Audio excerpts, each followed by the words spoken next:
Buenos días. Hoy vamos a desarrollar el tema de Roberto Art.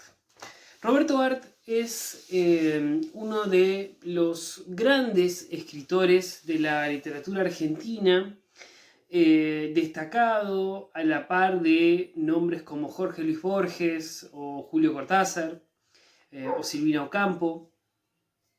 La obra de Roberto Art es tan vasta, es tan compleja, es tan rica, que no solamente se lo estudia, se lo lee, digámoslo así, se le hace honor en un sentido amplio como uno de los grandes escritores de nuestra cultura, sino también que se lo considera, digamos, como el continuador de cierto estilo de escritura en la literatura argentina, pero también como el iniciador de lo que se considera como movimiento estético el realismo en la literatura, ¿sí?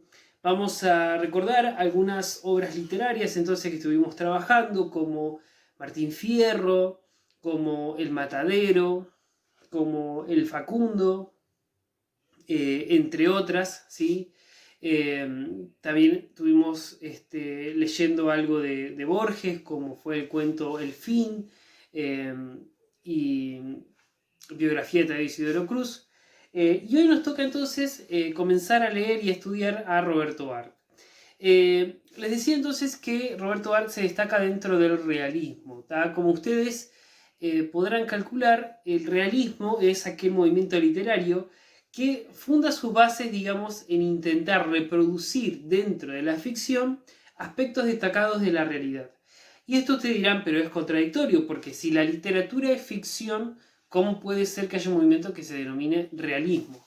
Bien, recordemos que ficción es invención, ¿tá? O creación. Yo puedo inventar una historia, puedo crear una historia, por ejemplo, en la que a un personaje se le aparece un fantasma, ¿tá? Eso sería una historia de ficción, y dentro de lo que se consideran historias de ficción, sería, supongamos, del género fantástico, ¿sí? Porque bueno, entendemos que un fantasma es un ser sobrenatural, y todo lo que conlleva su presencia nos va a hablar de elementos sobrenaturales.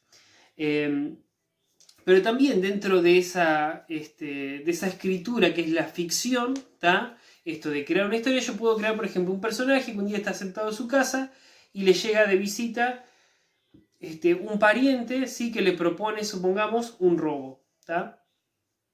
Y ellos van, realizan el robo, y el robo es un éxito, y después los persigue la policía, y ellos tienen que escapar de la policía, bueno, y un largo etcétera.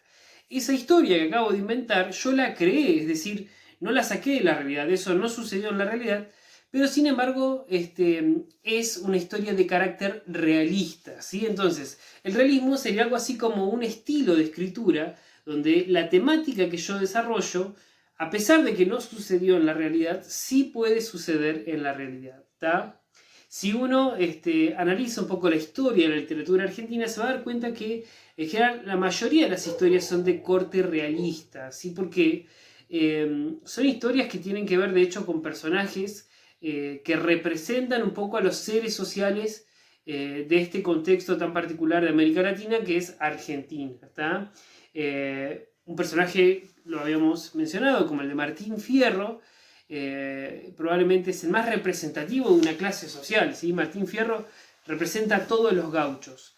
Un personaje como el que aparece, por ejemplo, en El Matadero, el unitario, también es un personaje realista porque puede tranquilamente haber existido en la realidad colonial, ¿sí? De Argentina de aquella época.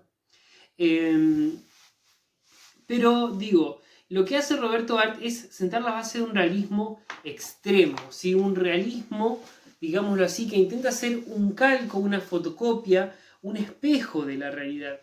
De manera tal que los personajes que nosotros podemos encontrar en sus novelas, en sus cuentos, en sus obras de teatro, son personajes que tienen una vida, digamos, parecida a la de muchos argentinos, y en todos sus aspectos, en sus fortalezas, en sus debilidades, en sus golpes de suerte, en su desgracia, en su manera de sentir, de pensar y de hacer las cosas.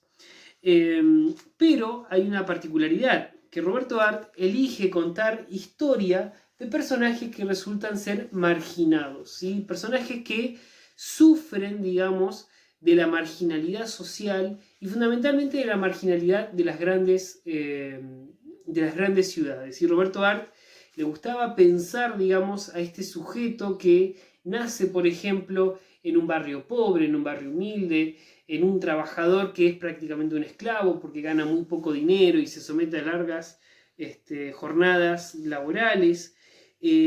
Pensar, por ejemplo, desde el punto de vista de una mujer que tiene que prostituirse, ¿sí? Para mantener una familia, una persona que se dedica a robar, ¿tá? Y analizar dentro de ese personaje una determinada historia y proponer por qué hace lo que hace y cómo es que su vida resulta de tal manera.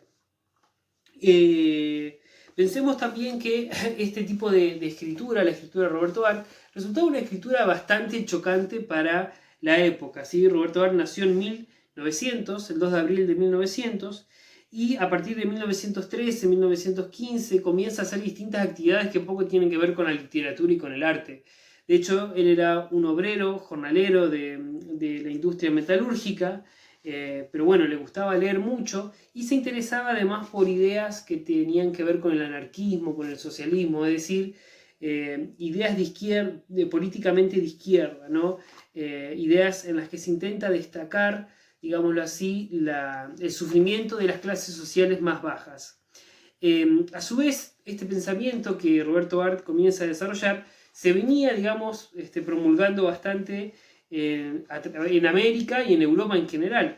Pensemos que en la época en la que escribe Roberto Arlt, como decía, 1920, entre 1920 y 1930, es la época en la que se configuran las ciudades como tales, ¿sí? Como grandes conglomerados de personas viviendo y trabajando, por ejemplo, en fábricas, trabajando en industrias.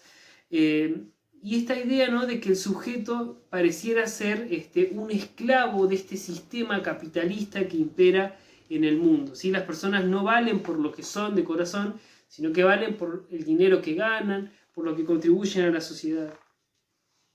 Así que todas estas ideas que Roberto Arlt fue desarrollando y formándose, él las va expresando en sus obras, ¿sí? Escribió mucho Roberto Arlt, pero no era un escritor que tenía una narrativa, digamos, compleja. Escribía de manera muy sencilla, como si cualquiera de nosotros se le ocurre escribir un libro y publicarlo. Así era la escritura de Roberto Arlt. Muchos críticos decían que escribía muy mal. Hasta hay alguna anécdota de que cuando presenta un texto para ser publicado, una novela, que era Los Siete Locos, dicen que ese primer manuscrito de él tenía muchos errores ortográficos. O sea que la labor de Roberto Arlt, digamos, escapa a esta idea del intelectual o escritor súper inteligente, adiestrado en las letras. Todo lo contrario, Roberto Arlt experimentaba y le salía lo que le salía, y él buscaba que la literatura sea un medio de expresión para las ideas. Se repite también en Roberto Arlt esta idea de expresar a través de la literatura lo que ocurre en la realidad, ¿sí? Lo mismo que hacía José Hernández, lo mismo que hacía Echeverría, lo mismo que hacía Sarmiento. La literatura como un vehículo de expresión de ideas políticas. Algunas de las obras más famosas de Roberto Arlt son El juguete rabioso, ¿sí? Y Los Siete Locos. Tiene esas dos novelas, El juguete rabioso y Los Siete Locos. También hay que mencionar Los lanzallamas. En un momento de su vida, Roberto Arlt se dedica al periodismo y allí publica, por ejemplo, las denominadas Aguafuertes porteñas, que era una serie de artículos periodísticos donde él expresaba todo su punto de vista sobre las desigualdades sociales. Surge en esa época una dicotomía, ¿sí? o más bien una falsa dicotomía, que tenía que ver con Florida y Boedo. Para los que conocen la ciudad de Buenos Aires, saben que Florida y Boedo son dos calles muy importantes. Una de ellas, ¿sí? Que es la calle Florida, está más relacionada con el centro de Buenos Aires, ¿sí? Incluso con la élite porteña, es decir, con las clases sociales más pudientes, más acomodadas adineradamente.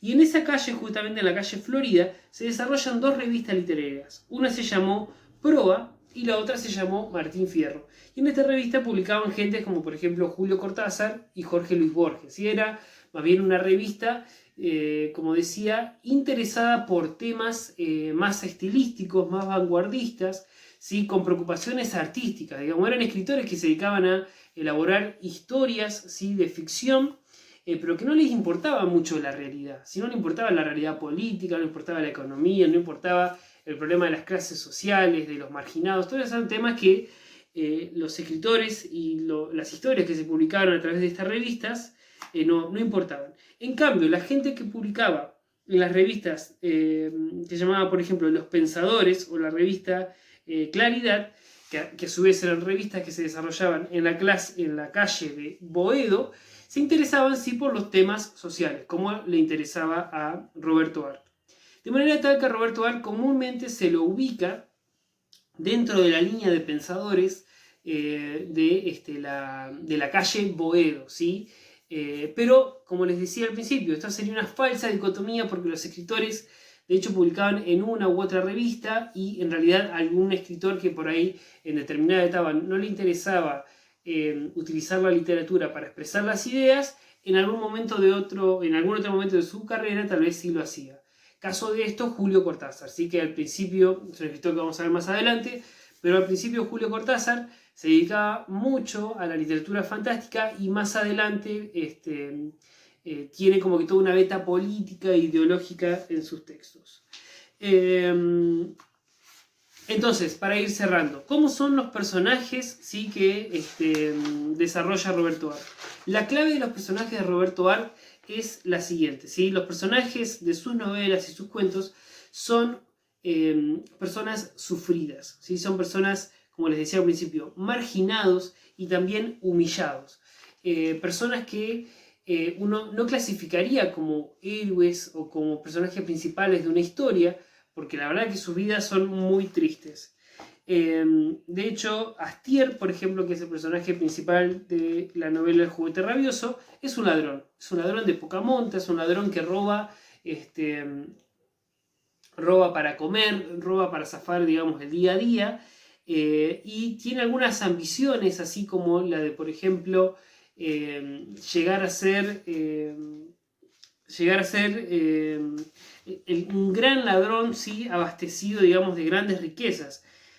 Otro personaje es Remo Erdosain, que es el personaje de la novela de Los Siete Locos, y es un inventor, ¿sabes? Es un inventor que tiene como propósito intentar llegar, junto con otros personajes, a formar una sociedad secreta que pueda dominar primero Argentina, luego América y luego el mundo.